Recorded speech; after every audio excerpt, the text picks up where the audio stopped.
kita bicara tentang kata pertobatan, seringkali kata itu disertai dengan kata kemustahilan. Mungkin setelah mendengar program ini berkata, kenapa pendeta kalau bicara tentang pertobatan bicara tentang kemustahilan? Karena kalau kita bicara tentang bertobat, biasanya kita pikirin kan yang jahat-jahat gitu. Kita pikirin suami yang udah kepala batu. Kita pikirin anak yang sudah terlibat dengan narkoba. Kita pikir dengan orang yang hidupnya udah sama sekali udah gak bisa diatur gitu. Lalu kita pikir orang kayak begitu mau bertobat, rasanya udah gak mungkin gitu. Nah, dunia ini penuh dengan orang-orang yang menurut kita udah gak mungkin bisa bertobat. Tetapi tahukah saudara bahwa kita punya Allah yang dahsyat dan luar biasa? Apa yang manusia pikir sudah gak mungkin, bagi Allah tidak ada perkara yang mustahil. Hanya persoalannya, masihkah kita punya iman? Yang pertama, untuk mendoakan mereka. Yang kedua, untuk menabur firman. Dan yang ketiga, untuk menabur kasih. Saya percaya 3 hal itu adalah kunci, yaitu kita berdoa, kita menabur firman, kita menabur kasih. Hanya itu tugas kita. Kita tidak pernah diberikan tugas oleh Tuhan untuk mempertobatkan orang, karena hanya Allah sendiri yang mampu merubah hati manusia. Tapi tugas kita mendoakan, menabur firman, menabur kasih. Maka Allah sendiri yang akan mengerjakan kuasanya. Haleluya. Selamat datang dalam program kita hari ini, Harinya Tuhan, sebuah program rohani yang membawa kita masuk dalam pengenalan akan firman Tuhan, sehingga hidup kita menjadikan firman Tuhan sebagai dasar keseharian hidup kita, sehingga langkah-langkah kita penuh dengan kesadaran akan penyertaan Tuhan, bahwa Dia Allah yang tidak pernah gagal, Dia Allah yang tidak pernah mengecewakan, Dia Allah yang selalu memberi yang terbaik buat anak-anaknya. Haleluya. Dan dalam program ini kita sedang mau membahas tentang pertobatan Saulus. Nah, saudaraku yang kasih dalam Tuhan, memang pertobatan Saulus ini kalau kita pelajari cukup dalam sekali. Nah, saudaraku yang kasih dalam Tuhan, Saulus latar belakangnya adalah seorang yang sangat jahat. Meskipun dia adalah seorang yang mengenal kebenaran, karena dia adalah seorang yang belajar hukum Taurat, dia tahu kebenaran hukum Taurat, tetapi dia tidak mengerti kebenaran Allah secara pasti bahwa Mesias dilahirkan melalui Kristus. Nah, saudaraku yang kasih dalam Tuhan, apa yang terjadi?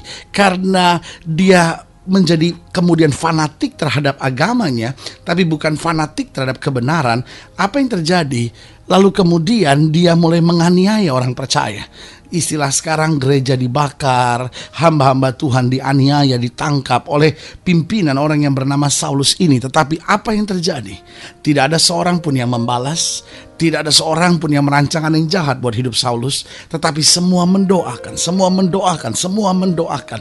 Dan apa yang terjadi? Sinar terang menerpa wajahnya, dia jatuh dan dia bertobat. Nah, saudaraku yang kasih dalam Tuhan, berarti kita bisa lihat pelajaran yang sangat indah dalam Kisah Rasul pasal 9. Kisah Rasul pasal 9, Kisah Rasul pasal 9, ayat yang pertama sampai ayat yang ke-19 itu akan kita pelajari.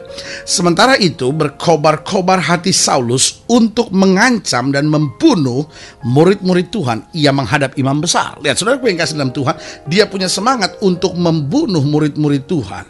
Lihat ayat yang kedua. Kepada imam besar dia meminta surat kuasa daripadanya untuk dibawa kepada majelis-majelis Yahudi di Damsyik, supaya menemukan laki-laki atau perempuan yang mengikuti jalan Tuhan. Ia menangkap mereka dan membawa mereka ke Yerusalem. Dalam perjalanan ke Damsyik, berarti dia jalan ke Damsyik sudah dengan surat kuasa dari imam besar. Ketika ia sudah dekat kota itu, tiba-tiba cahaya memancar dari langit mengelilingi dia. Ia rebah ke tanah dan kedengaran olehnya suatu suara yang berkata kepadanya, "Saulus, Saulus, mengapakah engkau menganiaya aku?" Jawab Saulus, "Siapakah engkau Tuhan?" Katanya, "Akulah Yesus yang kau aniaya itu. Tetapi bangunlah dan pergilah ke dalam kota. Di sana akan dikatakan kepadamu apa yang harus kau perbuat." Maka termangu-mangulah teman-teman seperjalanannya, karena mereka memang mendengar suara itu, tetapi tidak melihat seorang juga pun. Saulus bangun dan berdiri lalu membuka matanya, tapi ia tidak dapat melihat apa-apa. Mereka harus menuntun dia masuk ke Damsyik. 3 hari lamanya ia tidak dapat melihat, dan 3 hari lamanya ia tidak makan dan tidak minum. Di Damsyik ada seorang murid Tuhan bernama Ananias. Firman Tuhan kepada dalam satu penglihatan, "Ananias," jawabnya, "Ini aku Tuhan." Firman Tuhan, "Mari, pergilah ke jalan yang bernama Jalan Lurus, dan carilah di rumah Yudas, seorang dari Tarsus yang bernama Saulus. Ia sekarang berdoa." Dan dalam satu penglihatan ia melihat bahwa seorang yang bernama Ananias masuk ke dalam dan menumpangkan tangannya ke atasnya supaya ia dapat melihat lagi. Jawab Ananias, "Tuhan, Dari banyak orang telah kudengar tentang orang itu, betapa banyaknya kejahatan yang dilakukannya terhadap orang-orang kudusmu di Yerusalem. Dan ia datang kemari dengan kuasa penuh dari imam-imam kepala untuk menangkap semua orang yang memanggil namamu. Tetapi firman Tuhan kepadanya, pergilah, sebab orang ini adalah alat pilihan bagiku. Saudara bisa bayangin, dari orang yang tadinya mengancam dan membunuh murid Tuhan, tiba-tiba diubah Tuhan menjadi alat pilihan bagi Tuhan untuk memberitakan namaku kepada bangsa-bangsa lain serta raja-raja dan orang-orang Israel. Aku sendiri akan menunjukkan kepadanya betapa banyak penderitaan yang harus ia tanggung oleh karena namaku. Lalu pergilah Ananias ke situ dan masuk ke rumah itu. Ia menumpangkan tangannya atas Saulus, katanya, Saulus saudaraku, Tuhan Yesus yang telah menampakkan diri kepadamu di jalan yang kau lalui telah menyuruh aku kepadamu supaya engkau dapat melihat lagi dan penuh dengan Roh Kudus. Dan seketika itu juga seolah-olah selaput gugur dari matanya, sehingga ia dapat melihat lagi. Ia bangun lalu dibaptis, dan setelah ia makan, pulihlah kekuatannya. Lihat saudaraku yang kasih dalam Tuhan, pertobatan Saulus dari ayat-ayat bacaan yang kita pelajari ini mengajar kita beberapa hal yang sangat luar biasa. Yang pertama, bahwa tidak ada yang sukar bagi Allah. Kadang-kala kita melihat dosa seseorang, kadang-kala kita melihat kejahatan seseorang, kadang-kala kita melihat tingkah laku seseorang. Akhirnya kita ada pada sebuah pemikiran bahwa orang kayak begini mah nggak mungkin bisa bertobat. Yang lain sih mungkin bisa lah, tapi kalau dia, udah bukan sekedar tuyul-tuyul kecil, ini udah rajanya setan nih orang nih. Jangankan setan juga udah malas sekali lihat dia gitu. Kadang-kadang kita udah menutup pintu sendiri tentang kejahatan seseorang. Tapi saudaraku yang kasih dalam Tuhan, waktu kita lihat seorang yang seperti Saulus yang memakai agama justru untuk menghancurkan orang lain, memakai agama justru untuk mendatangkan keresahan, memakai agama dan mengatasnamakan agama, tapi untuk menghina agama itu sendiri. Saudaraku yang kasih dalam Tuhan, kalau orang seperti Saulus bisa diselamatkan, berarti saudaraku yang kasih dalam Tuhan, suami saudara juga bisa diselamatkan, istri saudara juga bisa dijamah Tuhan, anak-anak saudara juga bisa dijamah oleh Tuhan, mertua saudara juga bisa dijamah oleh Tuhan, menantu saudara juga bisa dijamah oleh Tuhan, bos saudara bisa dijamah oleh Tuhan. Siapapun dia, selama engkau mendoakan dengar baik, selama engkau mendoakan, menabur firman, menabur kasih, tidak ada yang sukar bagi Allah. Pelajaran dari pertobatan Saulus jelas bahwa orang seperti Saulus yang dengan surat kuasa dari imam besar siap menganiaya jemaat Tuhan di Damsyik, dijamah oleh Tuhan dengan cara yang ajaib dan luar biasa. Yang kedua saya pelajari dalam kisah pertobatan Saulus, kita bisa belajar yang pertama, tidak ada yang sukar bagi Allah. Lalu yang kedua yang kita pelajari, bahwa Allah tidak kekurangan cara. Kadang-kadang kita pikir, ya tapi gimana gitu suami saya bisa bertobat? Dia setiap kali saya mau ajak ke gereja dia marah.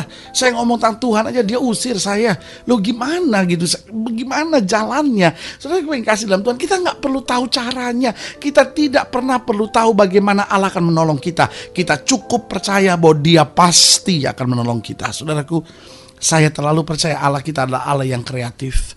Ketika kita sedang panik dan berkata Tuhan tidak ada jalan, Tuhan tersenyum dan berkata, anakku, masih ada 1001 jalan.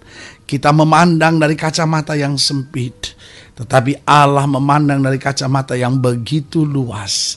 Allah tidak pernah kekurangan cara. Allah bisa menjamah anakmu yang sudah menikah dengan orang yang lain iman. Allah dapat menjamah anakmu yang sudah terlibat dengan narkoba. Allah dapat menjamah anakmu yang hidup dengan cara hidup yang sama sekali gak layak. Buat Tuhan gak ada perkara yang mustahil. Allah bisa menjamah suamimu yang sudah hidup keras, judi, minum, mabuk, main perempuan dan segala sesuatu. Jangan engkau putus asa. Karena saya percaya gak kebetulan saudara ada di program ini untuk sama-sama belajar bahwa gak ada yang sukar bagi Allah. Tapi kita juga belajar bahwa Allah tidak pernah kekurangan cara. Dia selalu punya cara yang manis, yang terbaik untuk mengubahkan hidup seseorang dan menjamah hidup seseorang. Allah bisa saja kirim seseorang, Allah bisa saja kirim keadaan yang sukar, Allah bisa saja kirim situasi di mana seorang gak bisa buat apa-apa lagi. Akhirnya harus datang dan kembali kepada Tuhan. Allah punya 1001 cara. Tinggal sekarang persoalannya, masihkah kita beriman? Masihkah kita mendoakan? Jangan bilang sama saya, aduh saya udah capek deh. Saya udah percuma deh dengan semuanya. Kalau kita menyerah, kita nggak akan lihat kemenangan. Tapi kalau kita berserah, kekuatan datang dan kemenangan itu pasti. Yang ketiga, pertobatan Saulus mengajar kepada kita bahwa kalau tiba waktu Tuhan, tidak ada yang dapat menolak. Amin. Kalau tiba waktu Tuhan, tidak ada yang dapat menolak. Saudara yang kekasih dalam Tuhan, Saulus benci sekali dengan jalan Tuhan ini. Benci sekali sampai dia rancangkan hal-hal yang jahat. Tetapi persis waktu Tuhan, sinar terang menerpa wajahnya. Oh, Saulus gak bisa berdebat lagi. Tiba-tiba dia berkata, siapa engkau Tuhan yang aku aniaya? Dan suara itu berbicara, aku Yesus Tuhan yang kau aniaya. Oh, Saulus gak bicara banyak lagi. Hatinya langsung terbuka dan bilang, aku percaya. Dan waktu matanya buta, dia mulai dapat penglihatan bahwa ada hamba Tuhan akan berdoa buat dia. Selaput matanya yang menutupinya gugur. Dan setelah itu tanpa banyak bicara, dia menyerahkan diri dibaptis dan siap untuk melayani Tuhan. Saudaraku yang kasih dalam Tuhan, berarti dari sini kita bisa belajar 3 hal yang indah, bahwa tidak ada yang sukar bagi Allah. Allah tidak akan pernah kekurangan cara. Dan yang ketiga, kalau tiba waktu Tuhan, tidak ada yang dapat menolak. Biarlah setiap kita berkata, ini aku Tuhan, utus aku. Aku mau menjadi yang terbaik untuk kemuliaan nama Tuhan. Sehingga aku senantiasa memberikan yang terbaik bagi Tuhan. Haleluya. Kalau saudara ingin dilayani lebih jauh, hubungi kami melalui telepon, hubungi kami melalui surat, kunjungi website kami. Karena kami ada untuk membawa Bapak Ibu Saudara senantiasa lebih dekat pada Tuhan dan mengalami kasih kuasa mujizat yang luar biasa. Haleluya. Melalui program ini juga secara khusus saya mau berdoa buat setiap saudara yang sakit, setiap saudara yang berbeban berat, setiap saudara yang sakit, setiap saudara yang berbeban berat. Kalau saudara ingin didoakan secara khusus, saudara boleh taruh tangan kanan saudara di dada dan kita doa. Bapa, dalam nama Yesus, hamba doa buat yang sakit, hamba doa buat yang berbeban berat, hamba doa buat mereka yang sedang punya beban untuk mendoakan suaminya, istrinya, anak-anaknya, orang di sekitarnya. Kadang-kadang kami pikir udah gak mungkin lagi, tetapi hari ini kami belajar, tidak kebetulan kami dengar program ini. Hamba berdoa dalam nama Yesus, kuatkan iman kami sehingga kami tetap mendoakan, menabur firman, menabur kasih, sehingga lewat hidup kami nama Tuhan dipermuliakan. Di dalam nama Yesus hamba berdoa dan kami rebut mujizat sesuai dengan janji Tuhan dalam kehidupan kami. Di dalam nama Yesus kami berdoa. Haleluya. Amin. Saudaraku yang kasih dalam Tuhan, kita sudah berdoa dan ingat Allah tidak pernah lalai menepati janjinya. Inilah saatnya buat kita untuk bangkit beriman, percaya, berharap sepenuhnya pada Tuhan. Karena kita tahu bahwa bersama dengan Yesus kita cakap menanggung segala perkara. Doa saya menyertai saudara sampai berjumpa pada program berikut. Dan ingat, jadikan hari ini harinya Tuhan. Haleluya.